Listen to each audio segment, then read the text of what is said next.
Si autrefois punir son enfant était un moyen de l'éduquer, aujourd'hui ce n'est plus le cas. La punition, c'est juste de la vengeance parentale et que, éducativement parlant, ça ne sert strictement à rien. Une punition a déjà tué des gens, des enfants en l'occurrence. On juge cette pratique violente et traumatisante en plus d'être inefficace. La punition, il faut le comprendre, fait appel à la notion de domination et de soumission. Donc il n'y a là aucune piste pour la compréhension. On sent qu'elle a très mauvaise réputation. On la pense synonyme d'abus de pouvoir sur nos enfants, d'humiliation, de violence. On met derrière ce mot-là, je pense, beaucoup de violence et d'agressivité. Et que le mot à lui seul rappelle des scènes traumatisantes. Donc la punition, c'était tout nu, un pied comme ça levé et les mains sur la tête. Car beaucoup, de par leur expérience, l'ont assimilé à l'humiliation, à l'injustice et à la soumission. Moi, le quotidien, c'est soit de me faire engueuler, soit de me faire humilier pour X raisons, parce que j'aurais fait quelque chose qui n'a pas plu ou quoi. Heureusement, les choses ont avancé en faveur des enfants, puisque la loi de 2019 a interdit les violences éducatives ordinaires. La loi affirme que l'autorité parentale s'exerce sans violence physique ou psychologique. Les découvertes scientifiques confirment ce progrès. D'autres études montrent que des paroles blessantes peuvent être aussi violentes que de la vraie maltraitance physique. Aujourd'hui, avec l'avancée des neurosciences, l'augmentation des soutiens à la parentalité et la levée de certains tabous, on pourrait penser que les parents éduquent plus facilement et que les enfants sont plus heureux. Mais alors pourquoi des milliers de parents et de professionnels tirent la sonnette d'alarme ? Ce que je vois arriver, c'est des parents mais désemparés qui ne savent plus comment faire. 67% des parents estiment manquer d'autorité avec leur enfant. Je suis le père de Thomas, 9 ans. Il est totalement intolérant à la frustration, il peut être très violent, il a déjà blessé sa mère. 76% pensent qu'il est plus difficile qu'autrefois d'élever des enfants. De nombreux indicateurs montrent une carence éducative générale. Et même s'ils sont impliqués, les parents sont complètement dépassés. Mais qu'est-ce que ça signifie sur l'évolution de la pratique parentale ? Est-ce qu'en voulant combattre la violence extrême, nous ne sommes pas tombés dans le laxisme extrême ? Alors, est-ce qu'il faudrait aujourd'hui redonner une place à la punition dans l'éducation des enfants ? Mais alors aujourd'hui, il y a vraiment une diabolisation de la punition. Sur les réseaux sociaux, la punition est associée à la violence, voire à la maltraitance, et est totalement incompatible avec une éducation bienveillante. On peut pas parler d'éducation positive si tu punis ton enfant, ça n'a aucun sens. J'ai envie de dire qu'il n'y a pas d'âge pour commencer à punir un enfant. On ne doit pas punir un enfant. Tous les extraits que j'ai vus sur l'éducation positive, on va mettre sévices, injures, humiliation, punition sur la même ligne. Alors, pour éviter de se faire bannir par les disciples de la parentalité positive, certains d'entre eux utilisent d'autres termes en fonction de leur approche. Renforcement, sanction, conséquences logiques ou éducatives. C'est d'ailleurs pour cette raison qu'on a vu naître tout un tas d'alternatives à la punition. À cause de cette diabolisation, beaucoup de parents se sentent démunis dans leur pratique. On m'a dit oui, mais si on punit plus, qu'est-ce qu'on fait ? Pourquoi est-ce que vous punissez pas Elliot quand il insulte la maîtresse ? Parce qu'on a lu que si on le punissait, on détériorait son cerveau et qu'on l'assassinait psychiquement de façon définitive. Ne sachant pas faire autrement, ils ont utilisé un autre moyen pour se faire écouter. Et certains disaient, alors comme j'ai plus le droit de le corriger, l'enfant peut faire ce qu'il veut. Malgré tout, pour obtenir quand même de l'enfant qu'il fasse quelque chose, beaucoup sont passés du côté de la séduction et se sont mis dans un rapport de séduction, mon chéri, mon amour, etc. Pourtant, punir un enfant, c'est nécessaire et constructif. L'horizon du travail éducatif, c'est de rendre libre, c'est de libérer. On ne peut pas libérer si on ne se sert pas de la contrainte. Tout le sel du travail éducatif est là. L'enjeu, c'est précisément de réconcilier la sanction et l'éducation. Mais alors, c'est quoi une bonne punition ?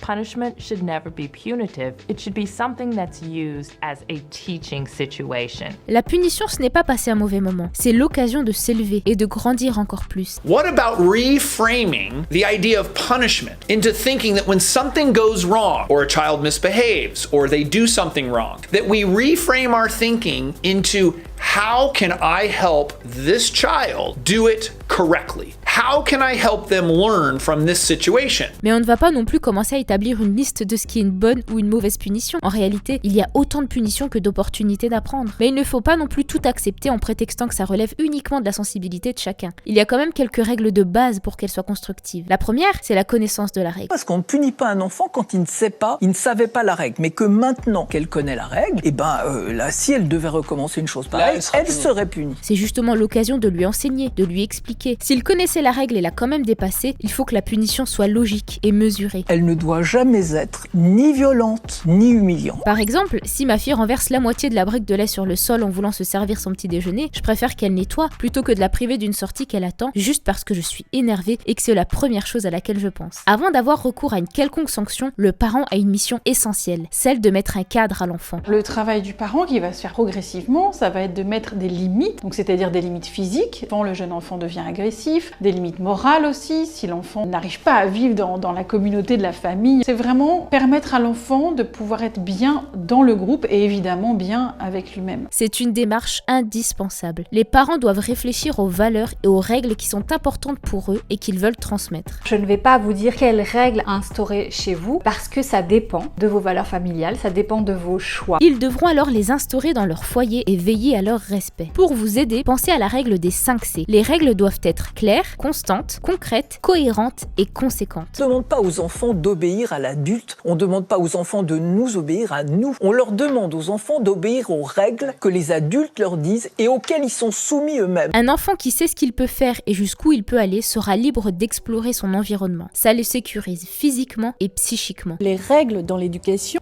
rassurent les enfants. Des règles qui ne sont pas du tout posées, c'est un vide sidéral chez les enfants et c'est des enfants qui s'agitent énormément. Et ça le prépare aux apprentissages et à la vie en collectivité. Si malgré tout l'enfant transgresse délibérément une règle qu'il connaissait, alors cherchez à comprendre ce qui l'a poussé à le faire et appliquez la conséquence que vous aviez annoncée. Mais attention, la punition n'est pas le seul moyen de façonner un comportement. C'est un outil à utiliser dans une situation bien définie et qui s'inscrit dans la globalité d'une pratique parentale bienveillante, valorisante et où la communication et l'empathie sont la base. But before you even get to a consequence, you may want to try praise and encouragement when your child is doing something positive. Mais si la bienveillance est aussi facilement admise aujourd'hui dans la relation parent-enfant, ce n'est plus le cas pour l'autorité. Heureusement, plusieurs professionnels mènent leur combat pour une réconciliation entre éducation et autorité. L'autorité, c'est pas la domination et l'autorité, c'est pas du dressage. Il s'agit absolument d'être dans l'écoute de l'enfant, dans la reconnaissance de ce qu'il est aussi d'une façon singulière. On ne comprend rien à l'autorité si on n'a pas compris d'abord que l'autorité, ça autorise. Mais alors, comment avoir une autorité saine dans l'éducation ?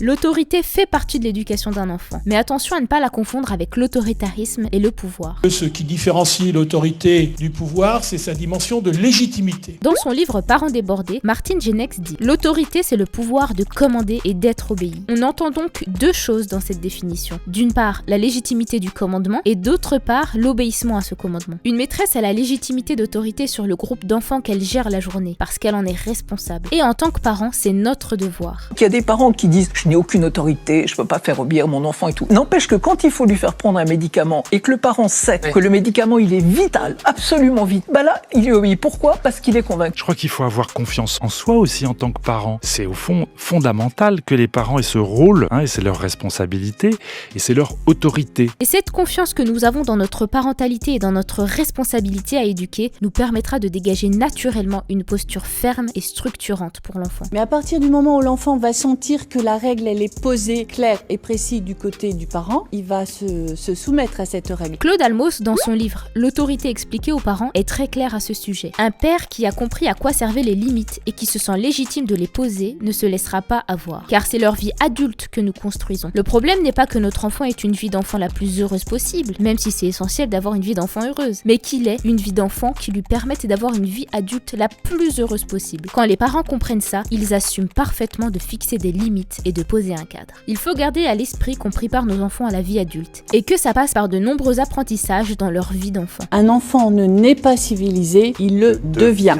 Mais au fond, on s'en fiche un peu que ma fille ait renversé un demi-litre de lait sur le sol. En réalité, la question de fond n'est pas la propreté, mais c'est le vivre ensemble.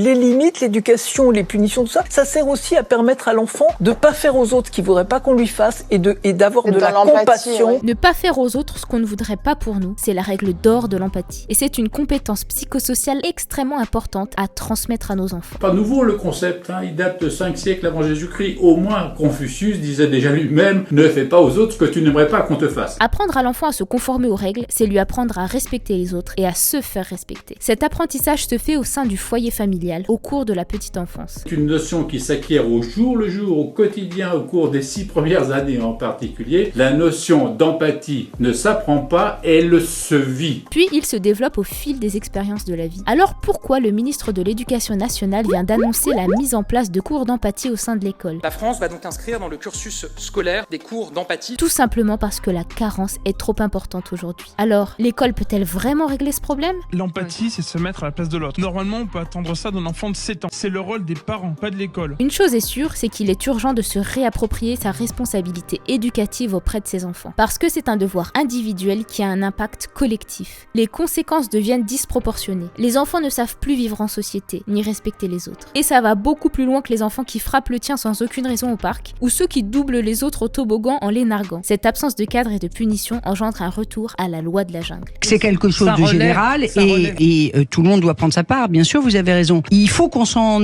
occupe tous, qu'on prenne nos responsabilités. Alors j'aimerais bien avoir vos avis. Est-ce que vous êtes pour ou contre les punitions? Et est-ce que vous sentez aussi les conséquences du laxisme de la nouvelle génération de parents? Je vous laisse me répondre en commentaire. Et si vous voulez recevoir d'excellents conseils parentalité directement dans votre boîte mail, vous pouvez vous inscrire à la newsletter en cliquant sur le lien en description et recevoir chaque semaine du contenu pertinent et exclusif.